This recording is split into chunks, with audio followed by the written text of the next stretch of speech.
हमारा सपा सालार है वो भी रिटायर होकर ही चीफ ऑफ आर्मी स्टाफ बना है, क्योंकि इनके दिमाग में करप्शन, दो नंबरी और बेगैरती के अलावा कुछ है ही नहीं।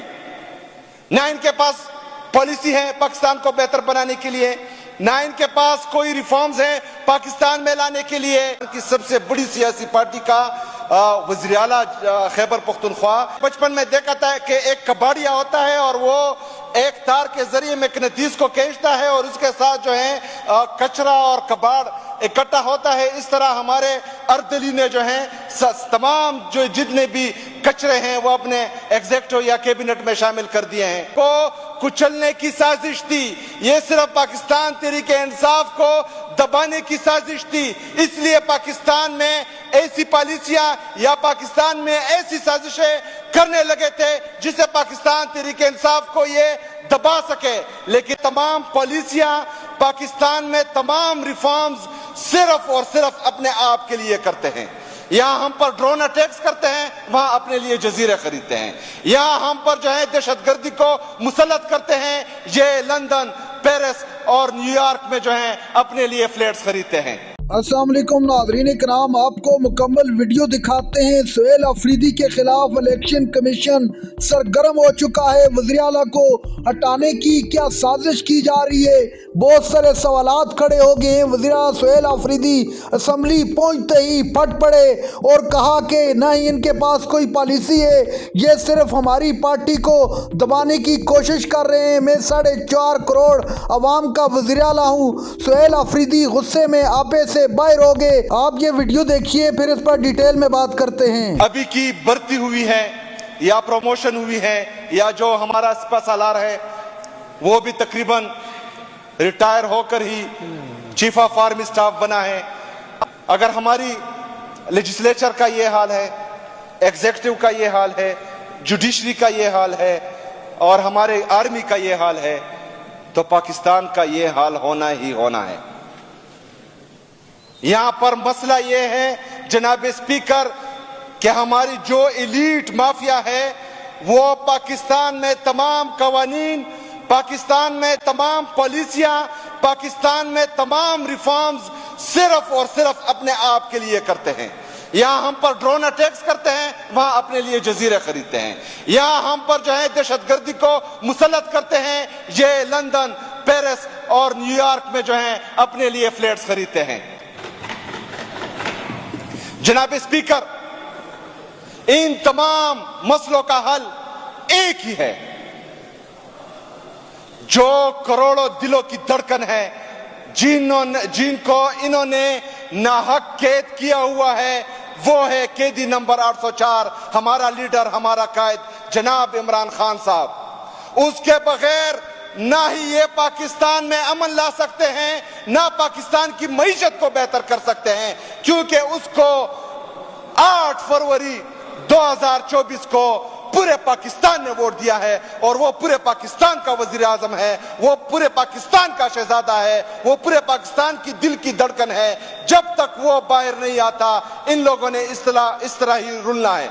जनाब स्पीकर, ये जो हालात बनाए गए हैं, मैं आपको बताता चलूं कि ये सिर्फ और सिर्फ पाकिस्तान तहरीक इंसाफ को बदनाम करने की साजिश थी। ये सिर्फ पाकिस्तान तहरीक इंसाफ को कुचलने की साजिश थी। ये सिर्फ पाकिस्तान तहरीक इंसाफ को दबाने की साजिश थी। इसलिए पाकिस्तान में ऐसी पॉलिसियां या पाकिस्तान में ऐसी साजिशें करने लगे थे जिससे पाकिस्तान तहरीक इंसाफ को ये दबा सके। लेकिन अभी जो है हालात इनके हाथ से भी चले गए हैं। चाहे वो हमारी मौजूदा हुकूमत हो या एस्टेब्लिशमेंट हो, दोनों के हाथ में आज के हालात नहीं है पाकिस्तान, क्योंकि इनके दिमाग में करप्शन, दो नंबरी और बेगैरती के अलावा कुछ है ही नहीं। ना इनके पास पॉलिसी है पाकिस्तान को बेहतर बनाने के लिए, ना इनके पास कोई रिफॉर्म्स है पाकिस्तान में लाने के लिए, और ना ही इनके पास कोई जो है ऐसा मंसूबा है जिससे पाकिस्तान उठ सके। क्योंकि एक तो ये पढ़े लिखे नहीं है और दूसरा कोशिश भी नहीं करते। सारी उम्र इन्होंने जो किया है पाकिस्तान के साथ वो हम सबके सामने है। जनाब स्पीकर, जब तक पाकिस्तान में पॉलिटिकल स्टेबिलिटी नहीं आएगी तब तक इकोनॉमिक स्टेबिलिटी नहीं आएगी, तब तक पीस नहीं आएगा। और इसका वाहिद हल अडियाला जेल में बैठा जनाब इमरान खान साहब हैं। होश के नाखून लें, आंखें खोलें और खुदारा पाकिस्तान के साथ और पाकिस्तानियों के साथ मजीद जुल्म बंद करें। किस्मती से पाकिस्तान की जो कौमी असम्बली है वो जाली है, सेनेट है उसमें खैबर पख्तूनख्वा की नुमाइंदगी बिल्कुल है ही नहीं।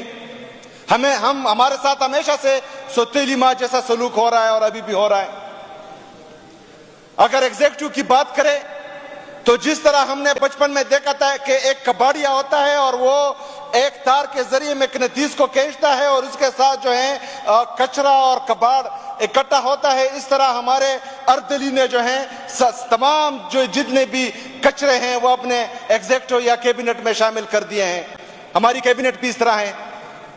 जुडिशरी जिसकी तरफ पूरा पाकिस्तान देख रहा था, 26वीं आईनी तरमीम से उसका भी बेड़ा गर्क कर दिया इसी जाली हुकूमत ने।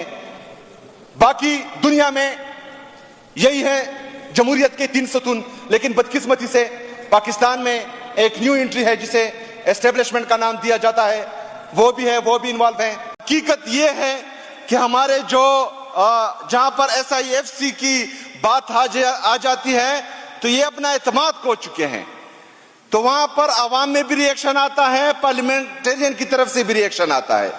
लेकिन खैबर पख्तूनख्वा के एक चीज पर हम खैबर पख्तूनख्वा से बाहर किसी को भी इंशाअल्लाह ताला ना डाका डालने देंगे, ना उनको इख्तियार देंगे कि वो खैबर पख्तूनख्वा में किसी भी चीज पर अपना हक जमाए। जनाब स्पीकर, सिर्फ एक चीज है जो स्ट्रेटेजिक मिनरल्स, उस पर हम सबका एतराज था।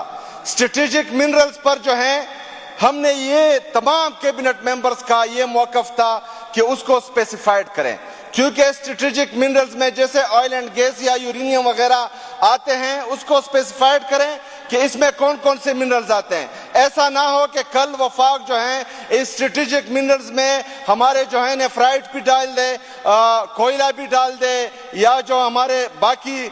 नाज़रीन कराम, आपने वीडियो देखी। सुहेल अफरीदी ने असम्बली पहुंचते ही सबके 14 तबक रोशन कर दिए। शहबाज शरीफ और वक्त की इस्टेब्लिशमेंट को वाज़ेह पैगाम देते हुए कहा कि खैबर पख्तूनख्वा में हम किसी किस्म की मदाखलत को बर्दाश्त नहीं करेंगे। हमारे सूबे में जितने भी इधर वसाइल हैं उन पर सिर्फ खैबर पख्तूनख्वा की अवाम का हक है, इसमें मदाखलत करके हमें इस्लामाबाद आने पर मजबूर न किया जाए।